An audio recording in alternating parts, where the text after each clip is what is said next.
수요일날 히브리서 말씀을 우리가 보았다면 금요일에 이어서 계속해서 히브리서 말씀을 우리 함께 보도록 하겠습니다. 1장을 언급을 하면서 전체적인 계획에 대해서 말씀을 드렸죠. 히브리인들이 예수 그리스도를 믿는 것에 대한 이 부분들이 매우 힘들고 어려웠었던 때에 이들이 잘 믿고 이렇게 지내다가 유대교에서 퇴출을 당하고 그리고 뿐만 아니라 로마의 압제의 여러 가지 믿음 생활을 온전하게 하기 힘든 상황 가운데 놓여지게 되니까 이 유대인들은 어떻게 이 그리스도의 이 신앙을 지켜나가게 애쓰고 힘쓰지만 자꾸 그럴 수 없는 환경에 놓여지게 되는 거죠. 그래서 그 믿음의 도리이신 예수 그리스도를 온전하게 붙잡게 하기 위해서 예수님이 구약 성경이 말한 그 예언한 분이시고, 그리고 그분은 대제사장으로서 대제사장보다 더 나으신 분이시고 또 모세보다 더 나으신 분이시며 또 천사들보다 뛰어나신 분이시다라는 이야기를 하며 계속해서 예수 그리스도의 그 믿는 도리를 꼭 반드시 붙잡아야 될 것에 대해서, 그 믿음의 뿌리가 흔들리지 않을 것에 대해서 이야기를 하였습니다. 오늘 3장에 그 모세보다 더 뛰어난 예수 그리스도에 대해서 이야기를 하며 우리가 살아가면서도 우리가 믿는 그 도리를 예수 그리스도를 붙잡아야 되는 것에 대해서 이야기를 해주고 있습니다. 3장 1절 말씀 보면은 거룩한 형제들아, 부르심을 받은 거룩한 형제들아 라고 이야기하며, 너희들은 유대인이지만 하나님께서 너희들을 구별하여 너희들을 제사장 나라 삼으시고 너희를 이곳까지 인도하신 분이시다. 그리고 너희들은 거룩한 형제이고 또 우리는 한 믿음 가운데 있다. 그 믿음은 무엇이냐? 믿는 도리이신 우리가 그 예수 그리스도를 믿기 때문에 그 믿는 도리를 꼭 온전히 붙잡고 나아가는 그런 사람들이다라고 이야기를 합니다. 그러면서 예수님은 어떠하신 분이신지 우리에게 이야기를 해주는데, 첫 번째는 사도라고 표현을 하고 있습니다. 그래서 우리가 믿는 도리의 사도이시며 라고 되어 있는데, 우리가 이 부분을 알고 있는 사도라는 이 단어 때문에, 한글 성경에서 나타나는 이 사도라는 단어 때문에 조금은 이제 용납하기가, 좀 받아들이기가 좀 힘들지도 모르겠습니다. 근데 이제 사도라는 이 단어는 아포스톨로스라는 헬라어를 사용하고 있는데, 이것은 보냄을 받았다라는 뜻이에요. 그러면 그 뜻, 의미로서 이것을 접근하면은 정확하게 맞아떨어지죠. 하나님께서 예수 그리스도를 이 땅에 보내셨어요. 그러면 당연히 예수님은 보냄을 받은 자예요. 근데 그 보냄을 받은 예수님께서 이 땅에 공생의 사역을 하면서 제자들을 부르시고 그 제자들을 다시 어떻게 해요? 세상 가운데 보내시잖아요. 그래서 예수님이 직접 부르시고 그리고 세상 가운데 보내신 자들을 우리는 뭐라고 얘기를 해요? 사도라고 표현을 하죠. 마찬가지로 우리도 마찬가지겠죠. 주님께서 우리를 부르셨습니다. 그리고 부르신 그 주님께서 우리를 어디를 보내요? 세상 가운데 보내시잖아요. 너희는 세상의 빛과 소금이다. 일 것이다가 아니라 세상의 빛과 소금이다 라고서 우리를 보낸단 말이에요. 그럼 우리는 누구로서 가는 거예요? 예수 그리스도의 사도로서. 즉 예수 그리스도가 우리를 보내심을 받은 자로서 우리가 그곳에 가야 되는 것, 그것을 말하고 있죠. 그러면서 믿음의 도리이시고 또 예수님은 또 어떤 분이시냐? 대제사장이시다. 그래서 이 두 가지를 얘기해요. 예수님은 하나님으로부터 보내심을 받은 자이고 또한 대제사장이시다 라고 이야기하며 그 예수를 좀 깊이 있게 다시 한번 생각해 보자. 그래서 이 믿음의 주이신, 그리고 우리가 왜 예수 그리스도를 믿을 수밖에 없는지 곰곰이 다시 한번 들여다보자 라는 것이 히브리서 이 기자의 유대인들을 향한 메시지입니다. 여러분 보세요. 대제사장이라는 이 표현은 우리 또 이렇게 접근할 필요가 있습니다. 예수님께서 공생의 사역을 시작을 할 때에 세례를 받습니다. 그리고 기름 부음을 받았다라는 표현을 하죠. 근데 기름 부음을 받을 수 있는 세 개의 일을 하는 그 직임이 있습니다. 첫 번째는 왕입니다. 왕이 하나님 앞에 기름 부음을 받게 되죠. 또 뿐만 아니라 제사장이 기름 부음을 받게 됩니다. 또한 누가 기름 부음을 받게 되느냐? 선지자가, 하나님의 말씀을 선포하는 선지자가 기름 부음을 받게 됩니다. 근데 예수님은 기름 부음을 받으면서 이 세 가지를 다 하셨어요. 어떻게 해요?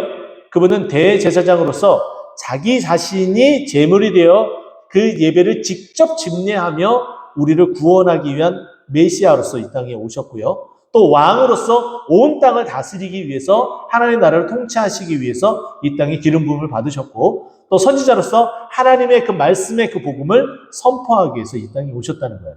그래서 우리가 세례를 받거나 학습을 받을 때에 예수님에 대해서 공부를 하게 됩니다. 근데 그 예수님에 대해서 공부를 할 때에 예수님의 삼중직이라고 우리가 표현을 하며 배우게 되죠. 그것은 기름 부음을 받은 자, 메시아, 예수님이 그 직임을 위하여 이 땅에 오셨고 그 직임을 다 하셨다. 그 중에 하나인 대제사장으로서, 제사장 가운데서도 대제사장, 하나님 앞에 나아갈 수 있는 대제사장으로서 여기에 언급이 되죠. 근데 이 부분은 여기에서 그치는 것이 아니라 5장에 들어가서 5장 마지막에 보게 되면은 누가 언급이 되냐면은 멜기세덱이 언급이 됩니다. 멜기세덱은 하나님의 대제사장으로서 어떠한 반차를 따르지 않고 오게 되는데 예수님이 바로 그와 같다라는 설명을 하면서 언급을 하게 돼요. 그러니까 예수님은 대제사장으로서 이 땅에 오셨고 또 그분이 어떠한 일을 하셨는지 보세요. 2절 말씀인데요. 그는 자기를 세우신 이에게 신실하기를, 이 말은 즉슨 뭐냐면은 자기를, 이 예수님을 이 세상 가운데 세우셨어요. 이 말은 이 세상 가운데 보내셨다라는 거예요. 그럼 누가 보내셨나요? 하나님 아버지, 성부 아버지께서 보내셨는데 그 성부 아버지가 보내신 그분에게 어떠한 모습으로 나타난 거예요? 여기 2절에 보니까 뒤에 보면은 이에게 신실하시기를 이라는 표현을 썼어요. 신실했다라는 것은 믿음이 갔다, 그리고 모든 직임을 다 했다라는 표현을 하고 있는 거예요. 그런데 그와 같은 모습은 예컨대 누구의 모습과 같냐? 3절 그 이후에, 2절 이후에 보면은 모세가 하나님의 온 집에서 한 것과 같이 하였다라는 거예요. 이스라엘 백성들, 이 유대인들은 모세가 어떠한 존재인지 다 알고 있어요. 그가 하나님 앞에 어떻게 쓰임받았는지도 다 알고 있어요. 그가 하나님의 집과 하나님의 나라, 그리고 이 유대인들에게 어떠한 모습으로 순종하면서 그 직임을 다 해왔는지 다 알고 있어요. 그가 얼마나 하나님 앞에 신실했는지 다 알고 있다는 거예요. 그런데 그와 같이 예수님도 하나님께서 예수님을 보내셨는데 모세처럼 이 땅에 내려와서 모세와 같이 그렇게 신실하게 하나님의 그 일을, 그 직임을 다 하였다. 바로 그런 분이 우리가 믿는 예수님이시다. 이렇게 표현을 하고 있는 겁니다. 그러면서 3절을 보게 되면 그는 모세보다 더욱 영광을 받을 만한 것이 마치 자기 집을 지은 자가 그 집보다 더욱 존귀함 같으니라 라는 표현을 써요. 이것은 뭐냐면은 제가 히브리서에 예수님은 모세보다 더 뛰어나신 분이다라는 표현을 썼잖아요. 근데 지금 비교군이 지금 모세의 지금 비교군을 하며 모세가 하나님 앞에 온 집 앞에 신실했다라는 표현을 썼어요.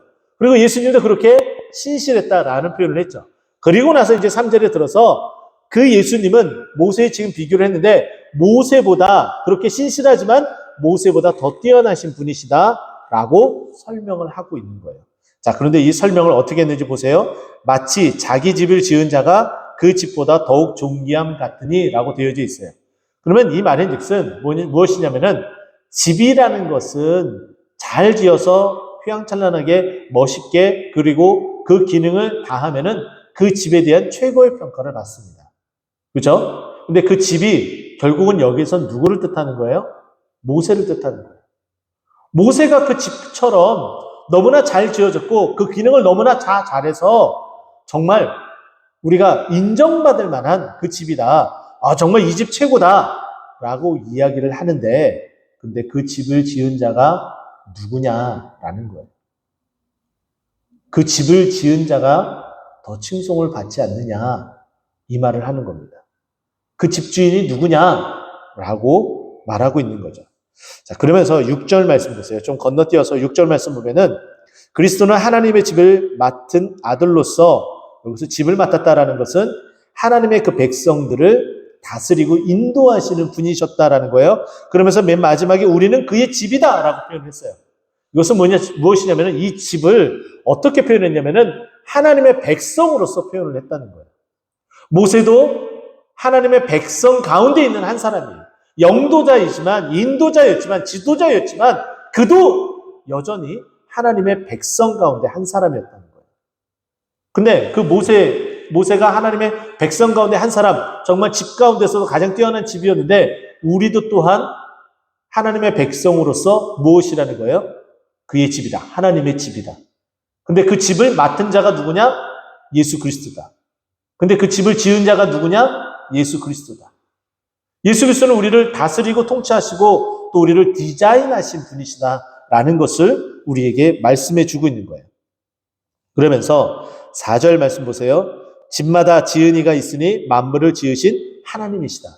결국은 그 집을 누가 지었다고 이야기를 해요?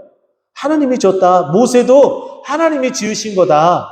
그리고 너희들도 하나님이 지으신 거다. 자, 그런데 이 말씀을 우리 보게 되면 수요일 날 우리가 말씀을 들었던 그 말씀을 좀 기억을 해야 돼요. 1장 2절 말씀 우리가 잠깐 펼쳐서 보게 되면은 이렇게 언급합니다. 그로 말미암아 모든 세계를 지으셨느냐. 예수님과 함께 모든 세계를 이 세계를 다 지었다는 거예요. 그러니까 여기 4절에 만물을 지으신 하나님은 결국은 또 예수 그리스도와 함께 그 만물을 다 지으셨기 때문에 그 집을 지으신 분도 결국은 누구라는 거예요? 예수 그리스도라는 거예요. 자기 형상을 따라 하나님께서 우리를 지으셨어요. 모세도 그렇게 지으셨고요.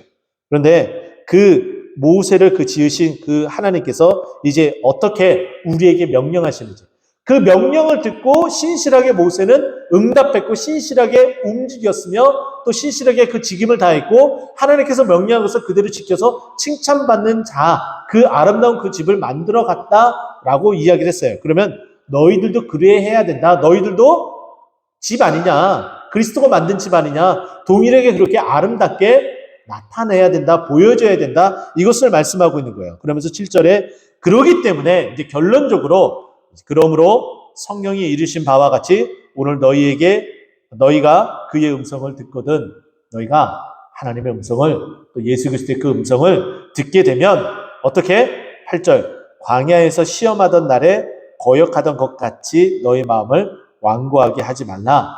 이 말은 뭐냐면은 부정적인 표현을 쓰면서 긍정으로 지금 이끌어가고 있는 거예요. 그러면 성경을 보게 되면은 크게 딱 두 가지로 이렇게 딱 나눠서 우리 설명을 해볼 수가 있어요. 하나는 하라는 것과 하나는 하지 말라는 것. 성경에 하라고 한 것을 통해서 잘했으면은 칭찬을 받습니다. 우리 그것을 통해서 뭘 얻느냐면은 우리가 정말 이렇게 순종을 해야 되는구나. 그것을 배우게 돼요. 또 반대로 하지 말라는 것을 했을 경우 그것에 따르는 징계가 계속해서 오게 됩니다. 우리가 사사기 말씀을 통해서 계속해서 봤잖아요. 하나님 앞에 불순종하고 우상 숭배하면은 그에 따른 그 징벌이 정말 너무 어마무시하게 찾아오게 되어져 있어요. 우리는 그것을 통해서 뭘 배우고 있습니까? 하나님 말씀에 불순종하면 우리도 이와 같이 고난의 행군을 따를 수밖에 없구나. 그에 따르는 징계를 받을 수밖에 없구나. 반면교사를 삼게 되는 놀라운 은혜를 우리가 또 받게 되는 거예요. 그래서 성경은 하나도 버릴 것이 없어요. 다 우리 것이 되는 거예요. 좋은 것은 좋은 것대로, 나쁜 것은 나쁜 것대로. 좋은 것은 우리가 본받아야 되고 나쁜 것은 반면교사 삼아서 우리가 이제 두 번 다시는 그와 같은 삶 가운데에 빠지지 않게끔 해야 되는 것이 바로 그와 같은 모습이라는 거예요. 그런데 여기 7절에 보면은 지금 너희는 하나님의 집이다. 모세도 그랬다. 모세보다 더 크신 그 하나님이 이제 모든 영광을 받으셔야 된다. 그러기 때문에 그 말씀을 모세를 짓고 또 우리를 지으신 그분께서 우리에게 말씀하시거든 성령을 통하여서 우리에게 말씀하시거든 어떻게 살아가라는 거예요? 완고하여서 광야에서 불순종했었던 모습같이 하지 말고 온전히 믿음 가운데에 순종하면서 살아가라라는 거예요. 예수님이 순종해서 이 땅 가운데 오셨던 것처럼 모세가 신실하게 순종해서 그 직임을 다했던 것처럼 너희들도 완고하지 말고 신실하게 나아가라. 그래서 그 집이 그 아름다움을 칭송을 받고 근데 그보다도 그 집을 지으신 예수님이 하나님이 더 칭송을 받을 수 있도록 찬송과 영광을 받을 수 있도록 그렇게 해라. 그것이 너희가 이 믿음을 붙들고 나아가야 될 이유이다 라고 말하는 것이 히브리서 기자의 말씀입니다. 오늘 이 밤이 그와 같은 밤 되기를 간절히 소망합니다. 하나님 우리가 주의 영광 되게 하여 주시옵소서. 우리는 주님의 집입니다.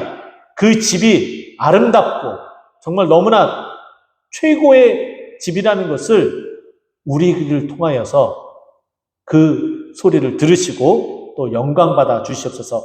우리를 지으신 주님 영광받아 주시옵소서. 그 밤 되기를 간절히 소망합니다. 기도하겠습니다.